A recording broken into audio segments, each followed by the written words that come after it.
Selamat siang. Di sini kami dari kelompok 4 akan memaparkan teori akuntansi chapter 4. Perkenalkan, saya Yunita Sarina Baban dengan NIM 2023 12111067.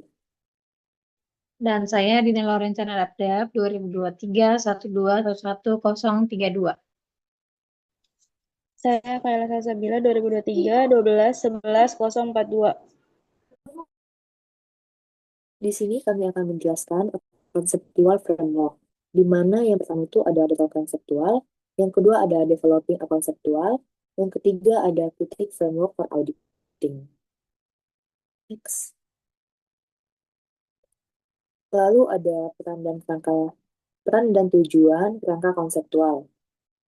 Kerangka konseptual itu adalah sebuah sistem yang koheren, berisi tujuan dan konsep fundamental yang menjadikan landasan bagi penyusunan standar akuntansi dan pelaporan keuangan. Tujuannya sendiri adalah menjadi panduan bagi Badan Penyusun Standar atau IAI, IASB, yang membantu akuntan dan auditor dalam menyelesaikan masalah akuntansi yang belum diatur secara spesifik. Lalu, kerangka konseptual ini juga sebagai peta jalan bagi para pembuat standar, seperti DSAK atau Dewan Standar Akuntansi Keuangan di Indonesia. Tanpa kerangka ini, proses penyusunan standar akan menjadi reaktif dan sporadis, di mana setiap isu baru harus ditangani dari nol tanpa dasar yang konsisten. Kerangka ini juga memastikan bahwa standar baru yang diterbitkan, seperti SAK, tidak hanya relevan dan bermanfaat, tetapi juga tidak bertentangan dengan prinsip-prinsip yang sudah ada. Hal ini tentunya menghindari tumpang tindih atau inkonsistensi yang dapat membingungkan. Kerangka konseptual memungkinkan pembuat standar untuk bekerja secara proaktif, mengantisipasi masalah, dan mengembangkan solusi yang terstruktur dan terintegritas. Hal ini menghemat waktu dan sumber daya yang berharga, yang membuat seluruh proses menjadi lebih efisien dan akuntabel. Lalu ada panduan untuk praktisi akuntansi. Di dalam dunia bisnis yang terus berkembang ini, seringkali muncul transaksi ataupun peristiwa yang belum diatur secara spesifik dalam SAK. Misalnya, muncul jenis aset digital atau model bisnis baru yang sangat kompleks. Dalam situasi ini, tentu akuntan dan auditor tidak bisa hanya mengandalkan aturan yang sudah ada. Kerangka konseptual juga menyediakan prinsip-prinsip fundamental seperti prinsip relevansi, keandalan, dan komparabilitas. Dengan mengacu pada prinsip-prinsip ini, akuntan dapat menganalisis sifat ekonomi dari transaksi tersebut dan menentukan perlakuan akuntansi yang paling tepat, logis, dan konsisten dengan tujuan pelaporan keuangan. Ini tentu memberikan fleksibilitas tanpa mengorbankan integritas yang memastikan bahwa laporan keuangan tetap relevan dan bermanfaat bahkan di tengah perubahan. Lalu ada meningkatkan kepercayaan pengguna. Laporan keuangan sendiri adalah alat yang sangat penting bagi investor, kreditor, dan pihak lain untuk membuat keputusan. Namun, agar alat ini dapat diandalkan, pengguna juga harus percaya bahwa informasi yang disajikan tentu benar dan konsisten. Kerangka konseptual adalah salah satu landasan dari kepercayaan. Dan dengan adanya dasar prinsip yang jelas, pengguna jadi bisa lebih yakin bahwa laporan keuangan disusun secara konsisten dari waktu ke waktu dan antar perusahaan.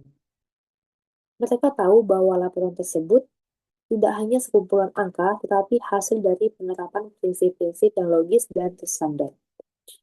Kepercayaan ini tentu sangat penting untuk keberlanjutan dan stabilitas pasar keuangan. Ketika pengguna memiliki keyakinan pada informasi, mereka dapat membuat keputusan yang lebih baik, yang pada gilirannya mendorong alokasi modal yang lebih efisien di dalam ekonomi.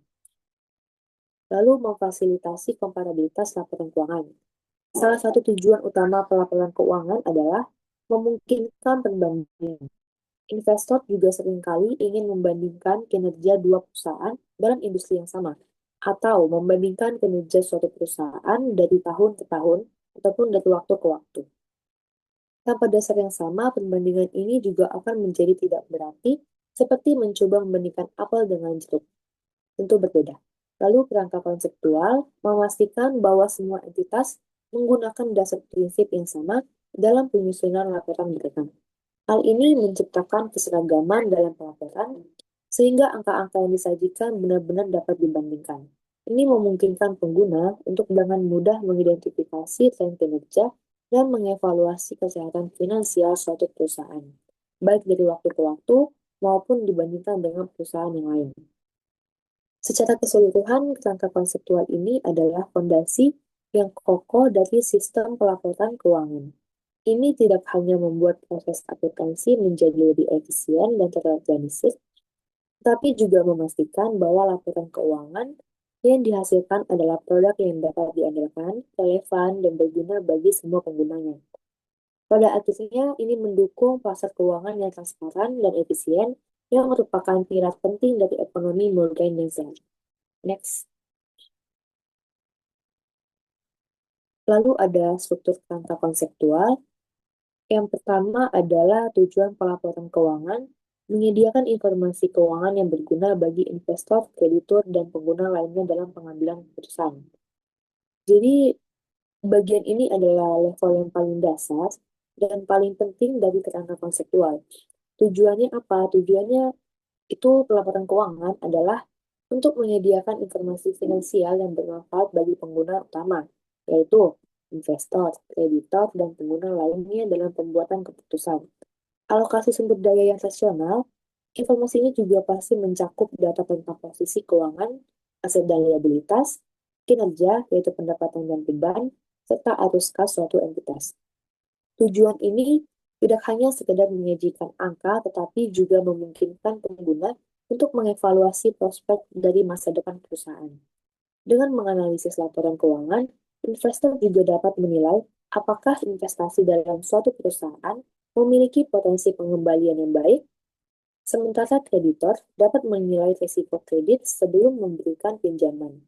Intinya, laporan keuangan ini sangat berfungsi sebagai alat komunikasi yang efektif yang membantu pasar modal beroperasi secara transparan dan efisien, sehingga sumber daya dialokasikan ke entitas yang paling produktif. Lalu yang kedua, ada kualitatif dan elemen laporan keuangan. Ini menentukan kualitas informasi agar bermanfaat dan mendefinisikan komponen laporan keuangan seperti aset, liabilitas, ekuitas, pendapatan, dan beban. Di sini juga ada karakteristik fundamental bagian dari kualitatif dan elemen, yaitu relevansi, di mana informasi dianggap relevan jika memiliki kemampuan untuk mempengaruhi keputusan. Ini berarti informasi tersebut harus memiliki nilai prediktif dan dapat digunakan untuk memprediksi hasil di masa depan, ataupun nilai konfirmatori yang menegaskan atau mengubah ekspektasi masa lalu. Misalnya, informasi mengenai penjualan yang terus meningkat signifikan relevan bagi investor karena dapat mengindikasikan prospek pertumbuhan. Lalu ada representasi andal ataupun faithful representation. Ini informasi harus mempresentasikan realitas ekonomi yang sebenarnya, bebas dari kesalahan material dan mental, atau tidak ada bias. Ini memastikan bahwa angka yang disajikan mencerminkan peristiwa ataupun kondisi yang sebenarnya terjadi agar dapat diandalkan. Informasi juga harus lengkap dan bebas dari bias. Lalu ada karakteristik peningkat, yaitu meningkatkan kegunaan informasi fundamental. Di sini juga ada kompatibilitas yang memungkinkan pengguna untuk membandingkan laporan keuangan antar perusahaan dan dari satu periode ke periode yang lain, sehingga tren dan perbedaan dapat diidentifikasi. Lalu ada verifikabilitas yang memungkinkan pengamat yang berpengetahuan untuk mencapai kesepakatan bahwa informasi tersebut adalah representasi yang andal dari realitas ekonomi. Lalu ada ketepatan waktu yang menyediakan informasi sebelum informasi tersebut kehilangan kemampuannya untuk mempengaruhi keputusan. Selain karakteristik kualitatif, bagian ini juga mendefinisikan elemen dasar laporan keuangan yang merupakan bahan baku dalam penyusunannya. Ini termasuk aset, yaitu sumber daya ekonomi yang dikendalikan oleh entitas, liabilitas, yaitu kewajiban entitas, ekuitas, sisa hak atas aset setelah dikurangi oleh liabilitas, dan pendapatan peningkatan manfaat ekonomi, serta beban, yaitu penurunan manfaat ekonomi. Definisi yang jelas ini sangat penting untuk memastikan konsistensi dalam pengakuan dan pengukuran elemen-elemen tersebut. Lalu yang ketiga, ada pengakuan, pengukuran, dan pengungkapan yaitu menetapkan kriteria tentang kapan, bagaimana, dan nilai berapa sebuah elemen harus diakui, diukur, dan disajikan dalam laporan keuangan. Yang pertama, di sini ada penjelasan tentang pengakuan atau recognition, yaitu adalah proses formal untuk mencatat suatu item di laporan keuangan. Sebuah item dapat diakui jika memenuhi definisi elemen laporan keuangan dan memiliki nilai yang dapat diukur secara andal. Lalu yang kedua itu ada pengukuran, di mana proses ini menentukan nilai moneter dari elemen-elemen laporan keuangan. Ada berbagai dasar pengukuran yang dapat digunakan, seperti biaya historis atau harga perolehan asli, dan nilai wajar atau harga yang akan teratur. Untuk menjual aset atau dibayar untuk mengalihkan liabilitas dalam transaksi. Pilihan dasar pengukuran tergantung pada relevansi dan keandalan informasi yang dihasilkan. Lalu ada pengungkapan atau disclosure. Ini adalah penyajian informasi tambahan yang relevan dalam laporan keuangan. Baik di laporan itu sendiri, misalnya catatan kaki, maupun dalam catatan atas laporan keuangan.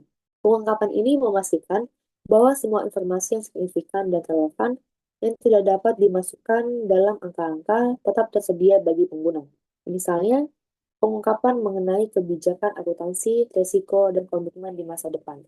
Dan dengan adanya pengakuan, pengukuran, dan pengungkapan ini, laporan keuangan dapat disajikan dengan gambaran yang akurat dan komprehensif, sehingga tujuan utama dari pelaporan keuangan dapat tercapai dengan baik. Next. Lalu ada karakteristik kualitatif informasi akuntansi. Yang pertama itu ada kualitatif fundamental, di mana karakteristik fundamental ini adalah salah satu yang paling penting karena sebuah informasi akuntansi tidak akan berguna jika tidak memiliki karakteristik ini. Yang pertama dari kualitas fundamental ini ada relevansi atau relevance. Ini informasi dianggap relevan jika mampu membuat perbedaan dalam pengambilan keputusan, yang artinya informasi tersebut harus bisa mempengaruhi pilihan dan pertimbangan pengguna laporan keuangan. Relevansi ini sendiri terwujud melalui 3 subkarakteristik. Yang pertama adalah nilai prediktif atau predictive value. Di sini informasi memiliki nilai prediktif jika dapat membantu pengguna memprediksi hasil di masa depan. Contohnya itu laporan laba rugi tahun ini dapat digunakan oleh investor untuk memperkirakan laba perusahaan di tahun depan. Lalu yang kedua ada nilai konfirmasi, yaitu informasi memiliki nilai konfirmatif jika memberikan umpan balik atas evaluasi di masa lalu, yang artinya informasi tersebut dapat mengonfirmasi atau mengoreksi ekspektasi yang sudah dibuat sebelumnya. Misalnya, jika investor memprediksi laba naik, laporan laba rugi yang menunjukkan kenaikan laba akan mengonfirmasi prediksi tersebut.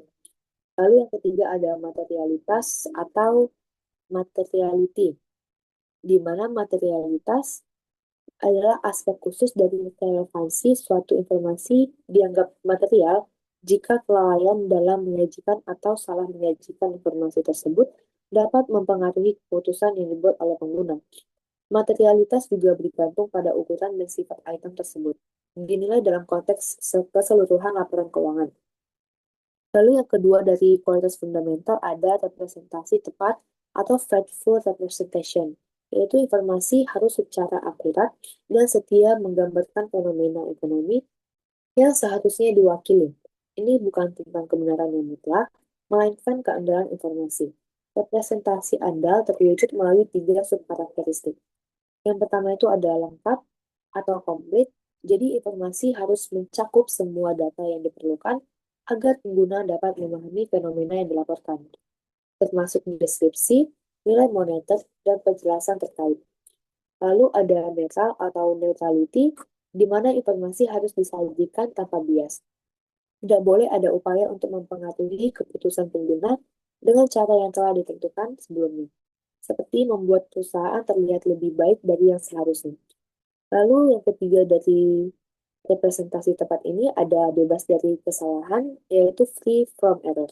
Jadi informasi di sini harus akurat dan berarti tidak ada kesalahan dalam deskripsi ataupun proses yang digunakan untuk menghasilkan informasi tersebut. Next. Lalu ada kualitas peningkat ataupun karakteristik kualitatif peningkat. Karakteristik ini meningkatkan kegunaan informasi yang sudah relevan dan memiliki representasi andal. Meskipun tidak sepenting yang fundamental, keberadaan ini juga sangat membantu. Yang pertama itu ada komparabilitas atau daya banding. Ini memungkinkan pengguna untuk mengidentifikasi dan memahami kesamaan serta perbedaan antara item yang berbeda. Ini sangat penting untuk membandingkan laporan keuangan satu entitas dengan entitas yang lain, atau membandingkan laporan keuangan entitas yang sama dari satu periode ke periode berikutnya. Lalu ada verifiability atau dapat diverifikasi. Ini menjamin bahwa informasi akan disajikan secara andal. Ini juga berarti pihak yang berbeda dan independen, misalnya auditor, dapat mencapai kesepakatan bahwa penyajian yang diberikan adalah representasi yang andal. Lalu ada dapat dipahami atau understandability. Ini informasi yang harus disajikan secara jelas dan ringkas agar pengguna yang memiliki pengetahuan memadai tentang bisnis dan ekonomi dapat memahaminya dengan baik. Dan ini bukan berarti menyederhanakan informasi sampai kehilangan relevansinya, tetapi juga membuatnya mudah dicerna oleh audiens yang akan dituju. Lalu ada tepat waktu atau time minus. Jadi informasi ini juga harus tersedia bagi pengambil keputusan tepat waktu untuk bisa mempengaruhi keputusan mereka.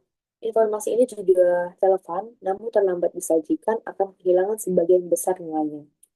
Next.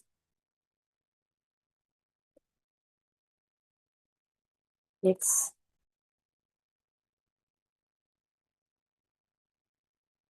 Lalu ada pendekatan penetapan standar. Jadi terdapat dua pendekatan utama dalam menyusun standar akuntansi. Yang pertama itu ada pendekatan berbasis prinsip atau principles based. Jadi pendekatan ini berfokus pada prinsip-prinsip fundamental dan konsep-konsep yang luas yang membutuhkan pertimbangan profesional atau professional judgment yang tinggi dari akuntan ataupun editor. Tapi bukan pada aturan yang sangat rinci. Bahkan tujuannya ini juga menghasilkan laporan keuangan yang mencerminkan realitas ekonomi dari suatu transaksi. Bukan hanya bentuk legalnya, pendekatan ini juga menyediakan kerangka kerja dan panduan yang lebih fleksibel sehingga dapat menuntut adanya pertimbangan profesional atau professional judgment yang tinggi dari akuntan dan auditor. Mereka harus menggunakan keahlian dan pengalaman mereka untuk mengaplikasikan prinsip-prinsip tersebut pada situasi yang beragam. Dengan kata lain, pendekatan ini akan lebih menekan pada spirit of the law atau substansi ekonomi daripada letter of the law atau aturan tertulis. Contohnya adalah standar yang dikeluarkan oleh IASB atau International Accounting Standards Board yang digunakan di banyak negara. Next.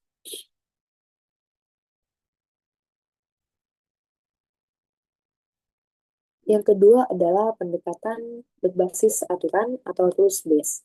Ini menyediakan aturan yang sangat spesifik dan seringkali kuantitatif, sehingga mengurangi ruang untuk interpretasi dan pertimbangan profesional. Adapun resikonya sendiri, perusahaan dapat merekayasa transaksi agar sesuai dengan aturan. Namun, pendekatan ini juga memiliki resiko yang signifikan. Seperti yang tadi sudah dikatakan, karena aturannya yang begitu spesifik, perusahaan juga bisa mencari celah atau merekayasa transaksi agar sesuai dengan aturan yang ada, sehingga mereka juga dapat mendapatkan perlakuan akuntansi yang diinginkan. Meskipun hal tersebut tidak mencerminkan substansi ekonomi, ini bisa mengarah pada situasi di mana perusahaan secara teknis patuh terhadap aturan. Tetapi laporan keuangannya tidak menggambarkan realitas bisnis yang sebenarnya. Contoh dari historis pendekatan ini adalah standar yang digunakan di Amerika Serikat atau US GAAP sebelum adanya dorongan untuk beralih ke pendekatan yang lebih berbasis prinsip. Secara umum, debat antara kedua pendekatan ini masih terus berlanjut.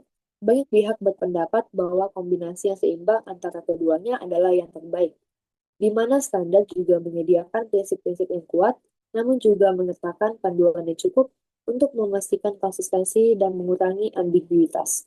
Next. Lalu ada studi kasus atau list. Akuntansi sewa adalah contoh klasik perdebatan antara pendekatan berbasis prinsip dan aturan. Yang pertama itu ada pendekatan berbasis aturan. Contohnya itu ada FASB 13 di masa lalu.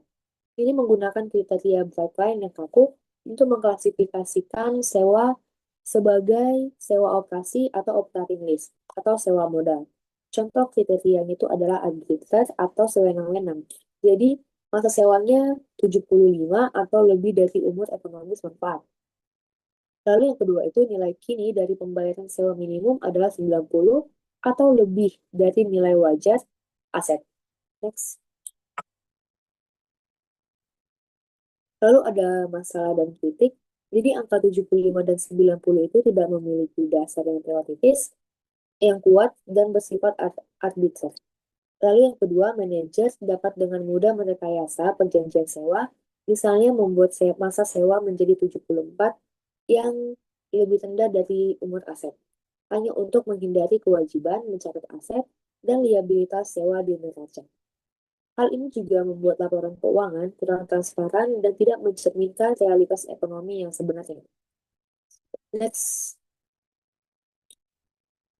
Nah, pendekatan berbasis prinsip ini akan lebih fokus pada pertanyaan fundamental. Apakah perjanjian sewa ini secara substansial mengalihkan seluruh risiko dan manfaat kepemilikan aset kepada penyewanya? Jawabannya juga membutuhkan pertimbangan profesional, bukan hanya sekedar check the box.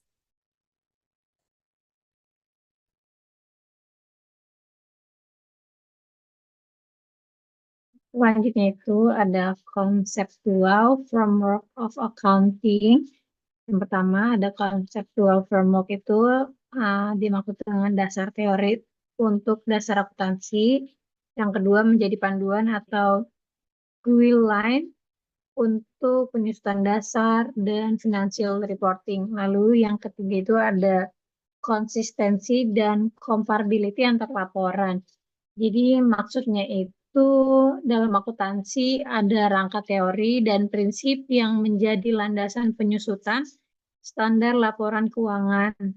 Bukan standar sendiri, melainkan pedoman untuk pembuatan standar IASB atau FASB, penyajian laporan auditor, dan penggunaannya. Tujuannya itu memastikan konsistensi, keterbandingan, dan kualitas informasi agar informasi keuangan berguna dalam pengambilan keputusan dan ekonomi dalam mempertanggungjawabkan pengelola aset perusahaan. Jadi maksud dan tujuannya itu kayak kerangka konseptual memiliki beberapa tujuan penting. Yang pertama itu decision useful, kegunaannya untuk pengambilan keputusan. Lalu ada stewardship atau pertanggungjawaban manajemen. Lalu yang ketiga ada pedoman bagi perusahaan pembuat standar dan praktisi. Selanjutnya ada kualitatif karakteristik. Nah, kunci karakteristik itu yang pertama ada relevan, yang dimaksud dengan informasi relevan dengan keputusan atau materiality included. Lalu yang kedua ada faithful representation, complete, natural, free from error. Lalu yang ketiga ada comparability atau antar period dan antar perusahaan. Yang keempat ada verifiability atau dapat diverifikasi oleh pihak lain. Yang kelima ada timeless atau tepat waktu. Yang keenam ada sustainability atau mudah dipahami. Jadi maksudnya itu menyediakan informasi yang membantu investor, kreditor, pemangku kepentingan lain membuat keputusan ekonomis, misalnya pembeli atau dijual saham, atau memberi pinjaman. Informasi harus relevan untuk menilai arus kas, masa depan resiko, dan potensi keuntungan kas untuk menilai arus kas, masa depan, risiko, dan potensi keuangannya. Lalu ada memberi kerangka konsisten untuk menyusun standar baru dan menilai kebijakan akuntansi sehingga ada dasar logis etika terjadi perbedaan pilihan metode akuntansi.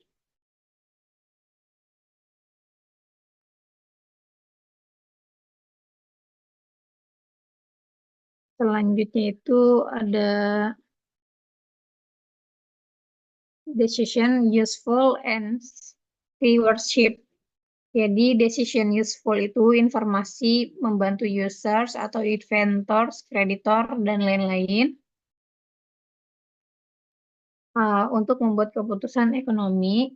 Yang kedua ada stewardship, itu informasi juga menunjukkan bagaimana manajemen menjaga dan mengelola resources perusahaan. Jadi laporan keuangannya bukan hanya untuk investasi, tapi juga accountability.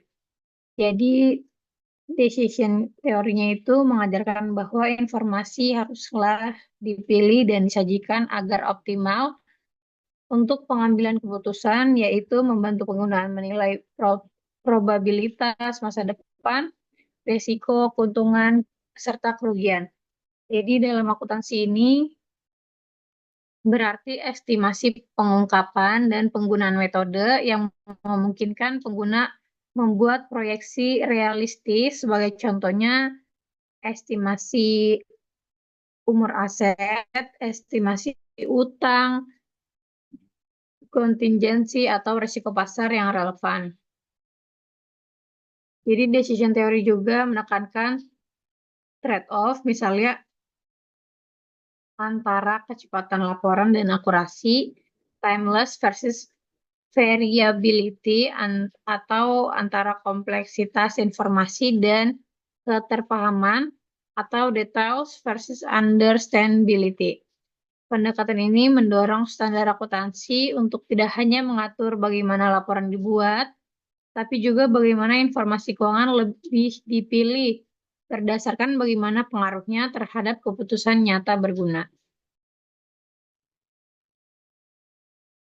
Lalu selanjutnya itu ada entity versus proprietorship atau perspektif. Jadi entity perspektif itu perusahaan dianggap terpisah dari pemilik. Lalu yang kedua ada proprietorship perspektif, yaitu fokus kepada kepentingan pemilik. IFRS dan IASB lebih mendukung entity perspektif karena informasi harus berguna bagi semua stakeholders, bukan hanya informasi owner. Jadi entity perspektif itu melihat perusahaan sebagai entitas terpisah dari pemiliknya. Semua transaksi dan kondisi perusahaan dilaporkan dari sudut pandang perusahaan, keuntungan laporan, dan apalagi bila perusahaan memiliki banyak pemegang saham. Sementara proprietorship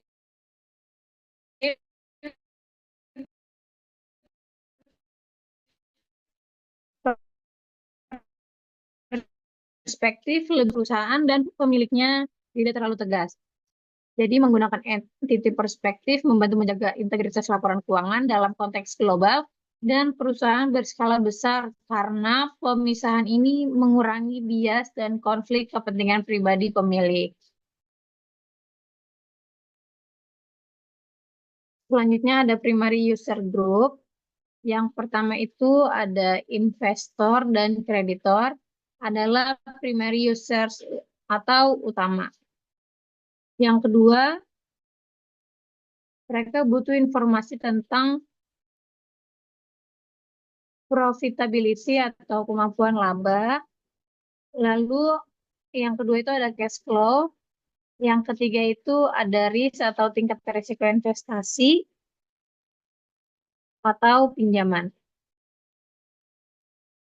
Yang ketiga itu ada stakeholders lain. Antara lainnya ada employees, regulators, masyarakat, atau sama dengan secondary users.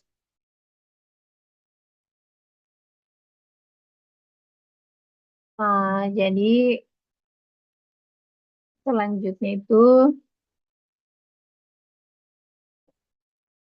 jadi ada kritik of conceptual framework project. Beberapa kritik terhadap proyek kerangka konseptual. Yang pertama, terlalu abstrak dan ideal, atau difficult to apply in practice. Yang kedua, tidak konsisten antar standar. Yang ketiga, political influence, atau kadang dipengaruhi oleh kepentingan negara atau industri tertentu. Yang keempat, kurang operasional atau lebih bersifat teori daripada panduan praktis. Jadi laporan keuangan ini bukan cuma sekedar serangkaian angka dan catatan, ia dibangun atas dasar prinsip filosofis dan praktis. Kegunaan untuk pengambilan keputusan dan tanggung jawab pengelolaan. Penggunaan utama seperti investor dan kreditor harus menjadi fokus dalam penyusunan laporan agar informasi yang diberikan memenuhi kebutuhan mereka. Karakteristik kualitas atau informasi adalah fondasi agar laporan keuangan bisa dipercaya dan berguna, meskipun ada kritik dan tantangan terutama dalam penerapan nyata dan adaptasi terhadap kondisi lokal dan internasional. Kerangka konseptual tetap menjadi acuan penting. Decision theory menambah perspektif bahwa informasi kegunaan harus dipilih dan disusun sedemikian rupa agar benar-benar membantu dan kondisi nyata bukan hanya sebagai teori.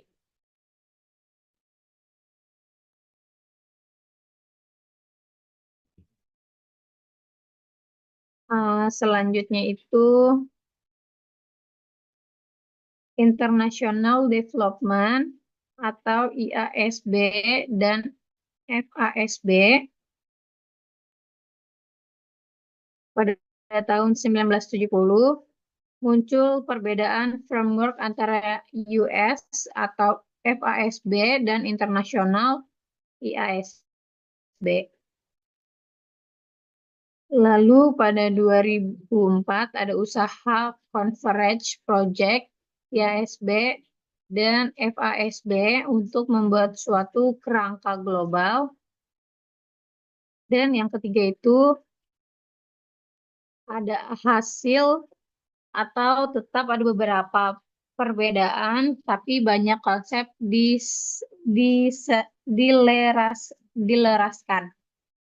Jadi beberapa titik yang muncul, yang pertama itu terlalu teoritis dan abstrak, sulit diterapkan secara langsung, dan yang kedua ada perbedaan pendekatan antara badan standar FASB dan IASB.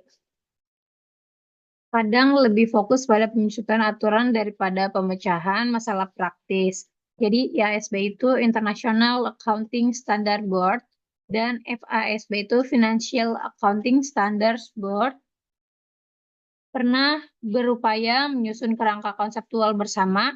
Tujuannya itu menyatukan standar akuntansi agar dapat diterapkan secara global. Namun ada perbedaan budaya hukum dan praktik bisnis antar negara yang membuat penyatuan penuh sulit terpercaya. Jadi intinya itu menjelaskan tentang fungsi laporan keuangan, siapa pengguna utama, karakteristik informasi yang berkualitas, serta perkembangan kerangka konseptual akuntansi di tingkat internasional. Selanjutnya ada decision theory approach. Decision theory itu menggunakan akuntansi untuk membantu pengambilan keputusan. Fokusnya bagaimana informasi akuntansi mempengaruhi pilihan atau decision investor, kreditor, dan lain-lain sebagainya. Lalu yang ketiga itu ada laporan keuangan dianggap sebagai input dalam model decision making, decision environment atau informasi atau bisa disebut dengan financial statement, decision bisa disebut dengan invest or not invest, lalu land or not land atau outcomes. Jadi maksudnya itu teori pengambilan keputusan digunakan untuk menilai informasi akuntansi. Informasi harus membantu pengguna membuat lebih baik, misalnya investasi, pinjaman, atau evaluasi manajemen. Dengan demikian, akuntansi dipandang sebagai alat pendukung pengambilan keputusan, bukan sekedar catatan transaksi. Jadi, informasi dalam laporan keuangan harus mampu membantu para pengguna, khususnya investor dan kreditor, dalam membuat keputusan ekonomi yang tepat. Contohnya, investor menggunakan laporan keuangan untuk memutuskan apakah akan kembali menahan atau menjual saham.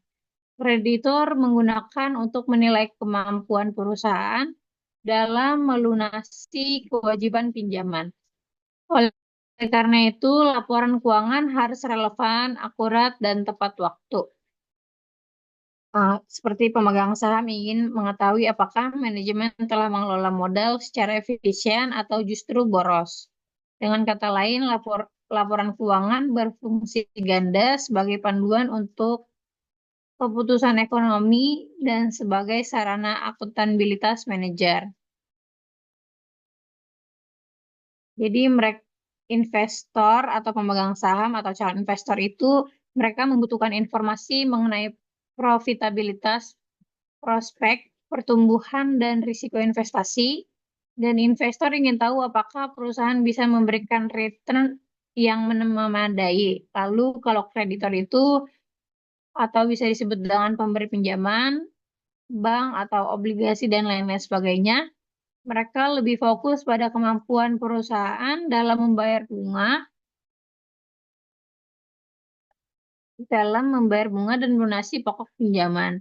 Selanjutnya, informasi yang paling mereka perhatikan adalah arus kas atau cash flow dan struktur permodalan. Selain itu, pihak lain juga seperti pemerintah, karyawan, dan masyarakat fokus utama kerangka konseptual akuntansi tetap pada investor dan kreditor karena mereka paling banyak mengambil keputusan ekonomi berdasarkan laporan keuangan.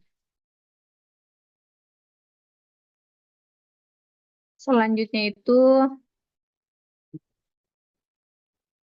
ada summary dan closing. Conceptual framework itu foundation of accounting standard. Yang kedua, memberikan kejelasan atau clarity and consistency. Yang ketiga itu ada kritik atau bisa disebut dengan masih terlalu abstrak tapi tetap penting sebagai dasar teori. Yang keempat itu ada future trend. Itu global harmonization atau penyatuan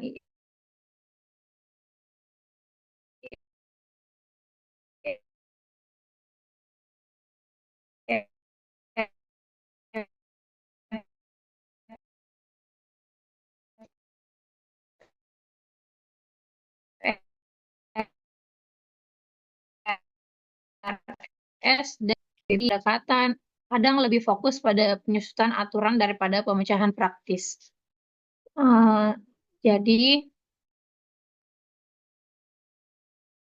tekanan perbedaan antar tujuan, decision usefulness, and stewardship dan instrumen, standar, dan pengungkapannya digunakan contoh nyata atau bisa disebut dengan perubahan kebijakan akuntansi, kasus sewa, pengukuran nilai wajar untuk menambahkan pemahaman.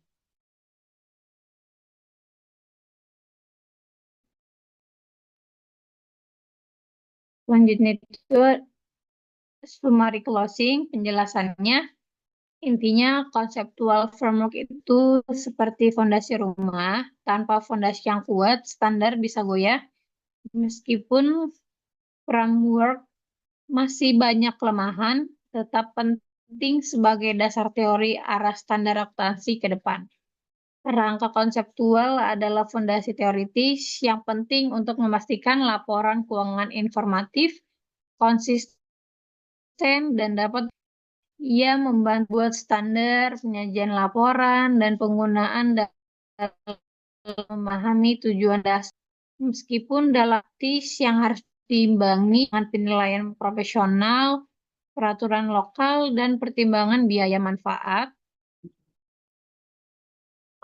Dan juga karakteristik kualitas informasi adalah fondasi agar laporan keuangan bisa dipercaya dan berguna. Meskipun ada kritik dan tantangan, terutama dalam penerapan nyata dan adaptasi terhadap kondisi lokal dan internasional, kerangka konseptual tetap menjadi acuan penting. Terdapat perbedaan pendekatan dan prioritas antar lembaga dan standar. Kritik juga bahwa kerangka konseptual terkadang menjadi dasar bagi standar yang tidak fleksibel, membuat adaptasi terhadap kondisi lokal atau kepentingan pengguna lokal menjadi sulit. Ada pula kritik bahwa beberapa proyek kerangka konseptual berjalan lambat dan kurang responsif terhadap perubahan cepat di lingkungan bisnis, teknologi, dan regulasi.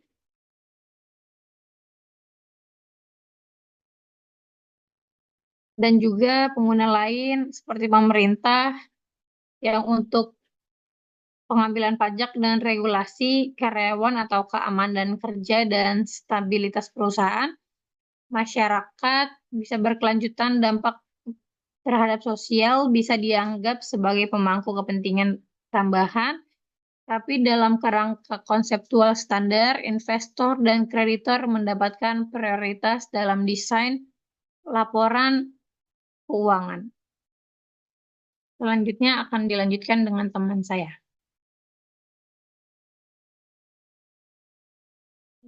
Oke, di sini ada kritik terhadap proyek kerangka kerja konseptual. Kerangka kerja konseptual dikritik karena terlalu mengandalkan definisi kaku. Alih-alih bukti ilmiah, pendekatan ini berlawanan dengan pandangan filsuf Karl Popper yang menyatakan bahwa definisi seharusnya tidak menjadi landasan utama. Akibatnya, kerangka kerja ini beresiko menghasilkan konsistensi yang diangkat dan dangkal dan menjadi tujuan itu sendiri. Nah, untuk masalah inti dari sini, proyek pengembangan kerangka kerja konseptual telah menerima kritik yang tajam, terutama terkait dengan proses pengembangannya yang lambat, serta kecenderungannya yang terlalu bergantung pada definisi yang kaku. Digunakan dalam pembentukan konsep-konsep dasar. Salah satu kritik utamanya adalah bahwa pendekatan yang diambil cenderung tidak cukup fleksibel dan terbuka terhadap perubahan sehingga tidak dapat mengikuti dinamika perkembangan teori dan praktik yang lebih luas. Kritik ini juga mengarah pada kegagalan proyek untuk benar-benar mengikuti metode ilmiah yang seharusnya mengutamakan validitas argumen dan keputusan berdasarkan logika yang jelas serta bukti empiris. Bukannya mengandalkan definisi yang sudah terbentuk sebelumnya menjadi landasan utama. Terus di sini juga untuk ketergantungan pada definisi dalam pandangan Karl Popper, seorang filsuf yang sangat berpengaruh dalam bidang ilmu pengetahuan atau yang bisa disebut definisi, seharusnya tidak dijadikan dasar utama untuk argumen dalam teori atau kerangka konseptual. Popper juga menekankan bahwa dalam ilmu pengetahuan, penggunaan definisi yang terlalu kaku dan terikat seringkali menghambat perkembangan dan pencarian kebenaran yang lebih objektif. Sebaliknya, definisi seharusnya lebih bersifat fleksibel dan tidak mendominasi pemahaman terhadap fenomena yang sedang dianalisis. Namun, pandangan ini sering bertentangan dengan praktik yang diadopsi oleh Financial Accounting Standard Board yang mencoba mengukuhkan definisi-definisi yang kaku untuk konsep-konsep fundamental seperti aset dan liabilitas.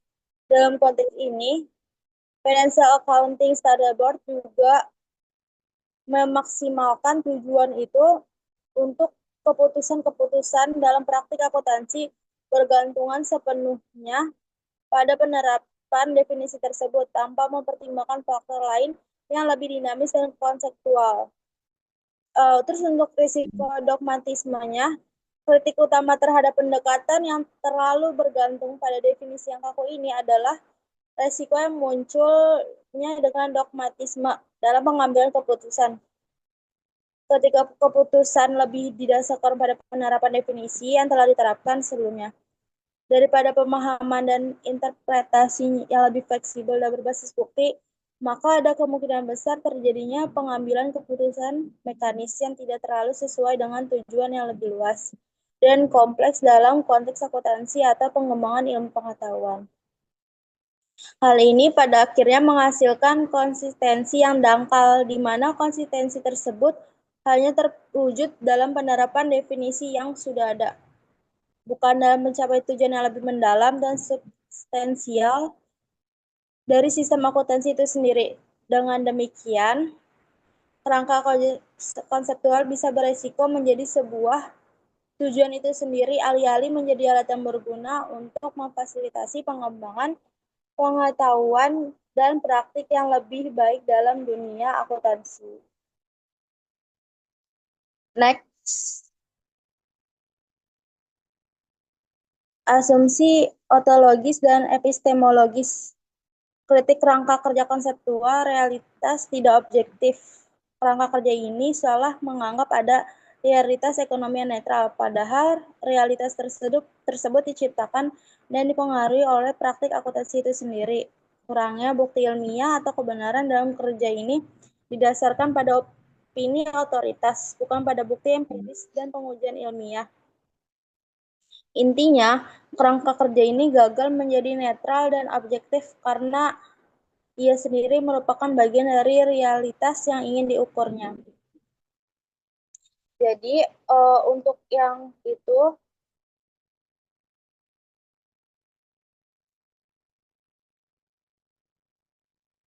asumsi ontologis dan epistemologis. Di sini ada asumsi kuncinya.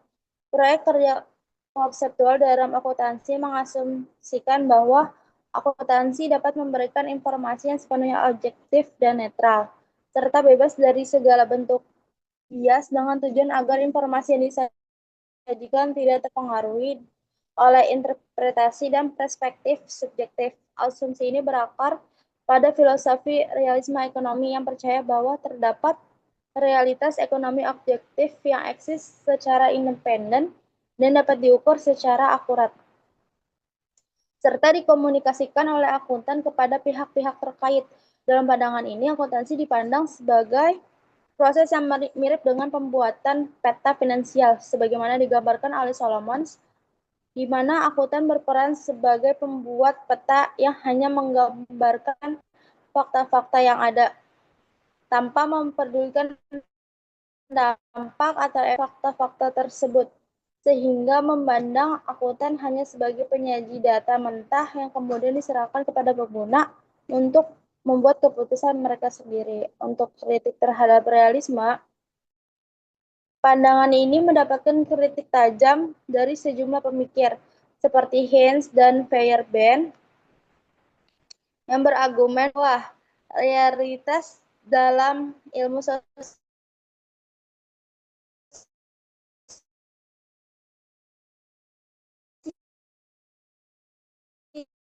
termasuk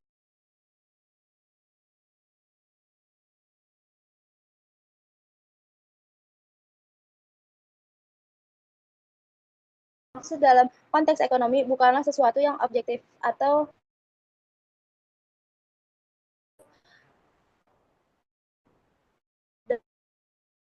dapat dipahami secara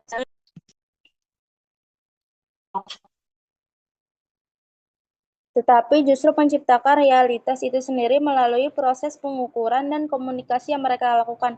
Artinya, akuntan berperan aktif untuk membentuk persepsi tentang realitas ekonomi, dan oleh karena itu, jika pengguna laporan keuangan memiliki persepsi tertentu mengenai realitas ekonomi, maka akuntan perlu mencerminkan persepsi tersebut dalam laporan yang mereka buat agar tidak mengurangi kepercayaan pengguna terhadap hasil laporan tersebut.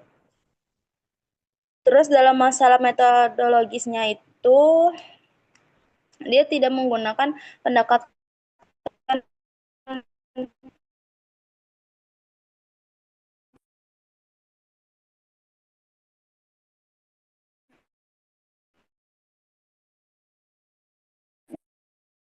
edukatif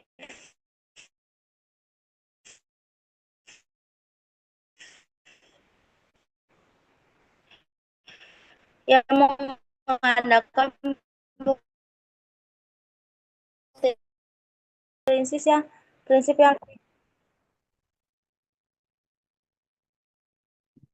terus di sini ada pendekatan hipotetiko-deduktif.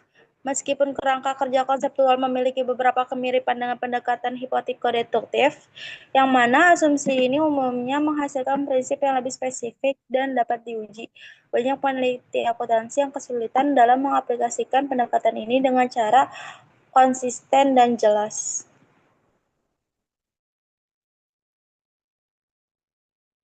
Hal ini berdampak pada metodologi penelitian yang digunakan dalam akuntansi, di mana pendekatan ini lebih mengutamakan survei skala besar dan analisis statistik untuk menguji prinsip-prinsip akuntansi, namun seringkali mengabaikan teknik-teknik penelitian yang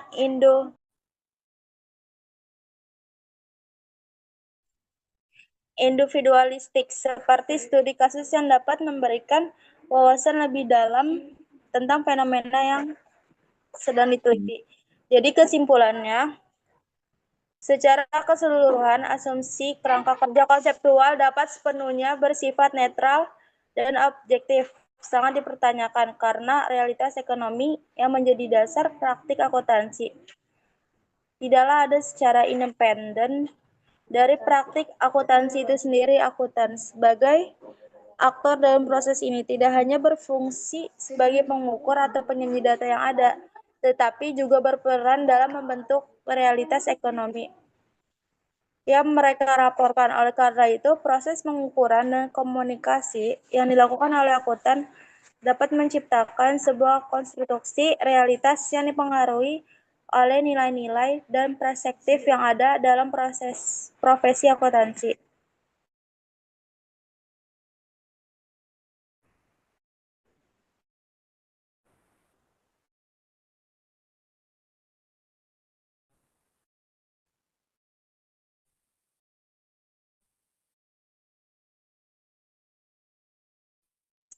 Next.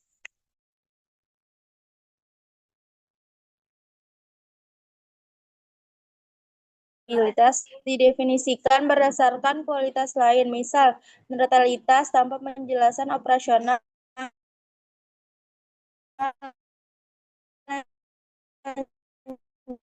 jelas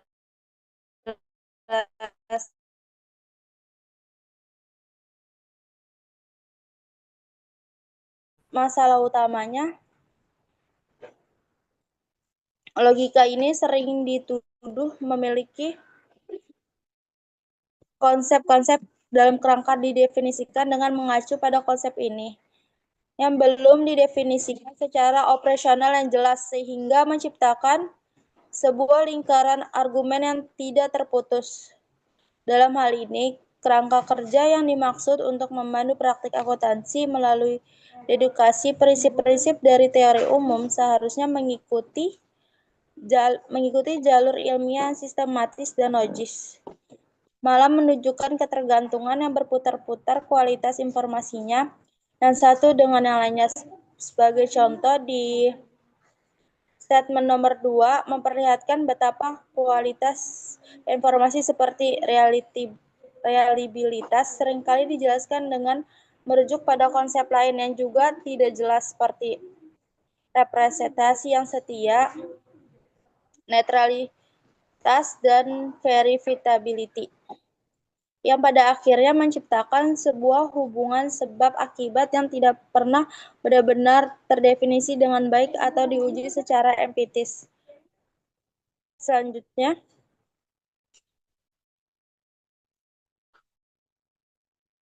next.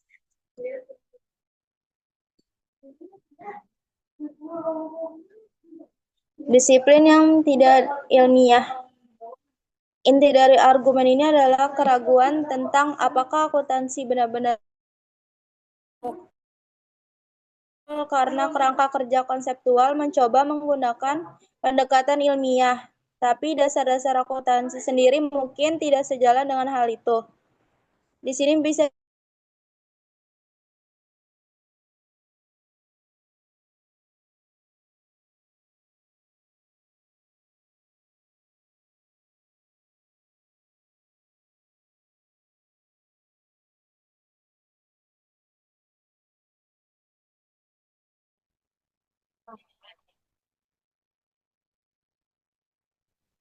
Di sini lanjut di riset positif. Teks ini memulai dengan kritik bahwa kerangka kerja konseptual mengabaikan temuan dari riset akuntansi positif. Riset ini menunjukkan beberapa hal seperti satu, pasar saham tidak mudah tertipu oleh teknik akuntansi kreatif dan bisa dibilang efisien.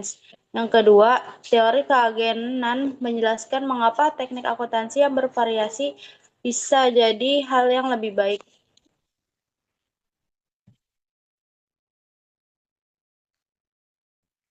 Namun, teks tersebut juga menyanggah kritik-kritik ini dengan poin-poin tandingan yang sama pentingnya. Lanjut, next.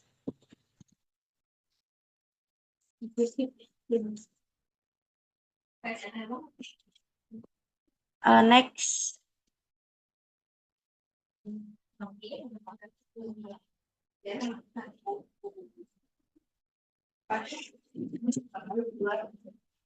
Dina boleh tolong di next.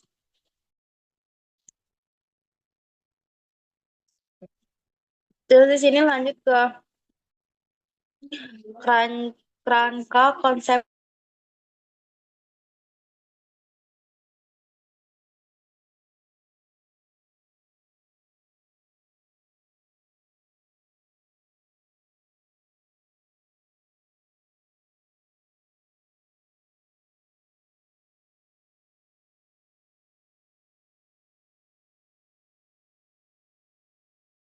Lanjut di sini ada kerangka konseptual sebagai dokumen kebijakan. Kerangka konseptual akuntansi sering dianggap lebih sebagai model kebijakan daripada teori ilmiah karena tidak memiliki dasar edukatif yang jelas untuk mengubah praktik. Kerangka ini juga mencerminkan nilai profesional dan dipengaruhi oleh proses politik sehingga lebih mengafirmasi praktik yang ada daripada mendorong perubahan. Financial accounting, misalnya, dianggap lebih fokus pada konsensus politik daripada prinsip ilmiah objektif, menjadikan lebih sebagai hasil kesepakatan sosial daripada teori ilmiah yang teruji. Next.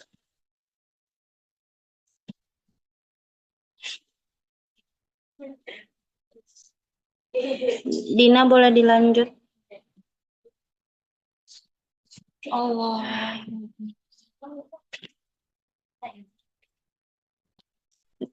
Slide-nya boleh dilanjut yang ke nilai profesional dan perlindungan diri.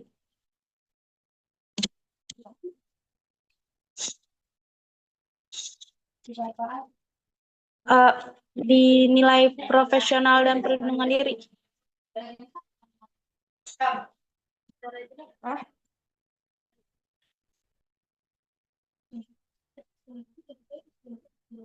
Nah, di sini ada nilai profesional dan perlindungan diri.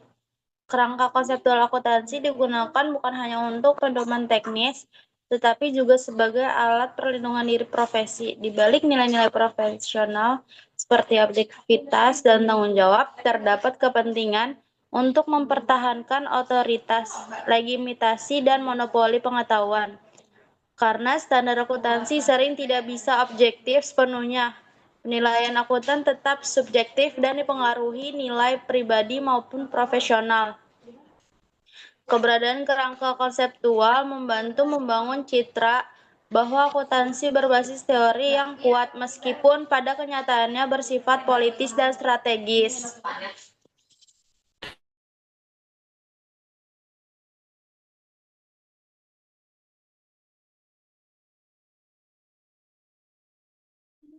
Lanjut. Di slide selanjutnya ada kerangka konseptual untuk standar audit. Di sini ada dari Maltz and Sharaf di tahun 1961. Audit adalah disiplin logis, bukan hanya bagian dari akuntansi. Di sini ada dari HSOBEC itu pada tahun 1970-an fokus pada proses pengumpulan dan evaluasi bukti audit. Terus di tahun 1980 sampai 1990, audit menjadi lebih formal dan efisien karena tekanan biaya dan teknologi. Terus di sini ada Business Risk Auditing atau BRE, muncul auditor menilai resiko bisnis klien sebagai dasar audit, bukan hanya kesalahan laporan.